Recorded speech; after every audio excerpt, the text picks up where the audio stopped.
নমস্কাৰ বন্ধু বান্ধৱীসকল, সম্পৰ্কবোৰ বচাই ৰখাৰ চেষ্টা কৰক, ভাঙিবলৈ নিদিব। কাৰণ বৰ্তমান সময়ত মানুহ ইমানেই অকলশৰীয়া হৈ পৰিছে যে ফটো তোলাৰ পৰ্যন্ত কোনো নাই, চেলফি ল'বলগীয়া হয়, যিটোক সকলোৱে ফেশ্বন বুলি কয়। পৃথিৱীত স্বামী স্ত্ৰী কেতিয়াও মনে বিচৰা ধৰণৰ নহয়। স্বামীক স্ত্ৰীৰ আৰু স্ত্ৰীক স্বামীৰ মনৰ দৰে নিজক সজাই লওক। স্বামী স্ত্ৰীৰ মাজত ভুল বুজাবুজি, ৰাগ অভিমান হোৱাটো স্বাভাৱিক। এই সমস্যাৰ সমাধানো হৈ যায়। গতিকে সময় ভমকত এনে ভুল কেতিয়াও নকৰিব যে আপোনালোকৰ সংসাৰখনেই ভাঙি যায়।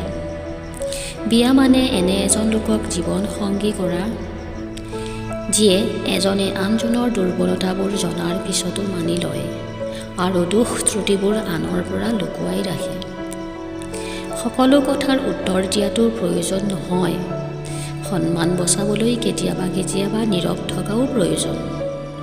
সকলো যুদ্ধত আগুৱাই নগৈ বিজয়ৰ বাবে কেতিয়াবা পিছুৱাইও আহিবলগীয়া হয়। মনে মিলাৰ দৰে কাৰোবাক পোৱাটো ভাগ্যৰ কথা আৰু মনে মিলাৰ দৰে মানি লোৱাটো প্ৰকৃত ভালপোৱা। মহিলাসকলে মৃত্যুকো হয়তো ইমান ভয় নকৰে, যিমান ভয় এই ভাবি কৰে যে তেওঁৰ মৃত্যুৰ পিছত তেওঁৰ সন্তানক কোনে তেওঁৰ দৰে মৰম কৰিব। পৃথিৱীত স্বামী স্ত্ৰীৰ সম্পৰ্ক হৈছে সকলোতকৈ পবিত্ৰ সম্পৰ্ক। স্বামীয়ে তেওঁৰ পত্নীক যিমানেই ভাল উপহাৰ নিদিয়ক কিয়, আটাইতকৈ শ্ৰেষ্ঠ উপহাৰ হৈছে সময়, মনোযোগ, সন্মান আৰু মৰম ভালপোৱা।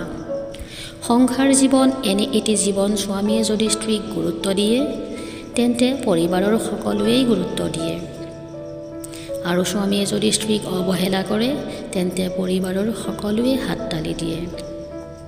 স্ত্ৰীক ভয় নিদেখুৱাবা, সাহস দিবা। বুৰ্বক বুলি নকবা, বৰং বুজাই দিবা। খং কৰি নাথাকিবা স্ত্ৰীৰ কোনো ভুলৰ ওপৰত, বৰং তেওঁক বুজিবলৈ চেষ্টা কৰা। এয়াই হ'ল প্ৰকৃত পুৰুষৰ সুন্দৰ চৰিত্ৰৰ লক্ষণ।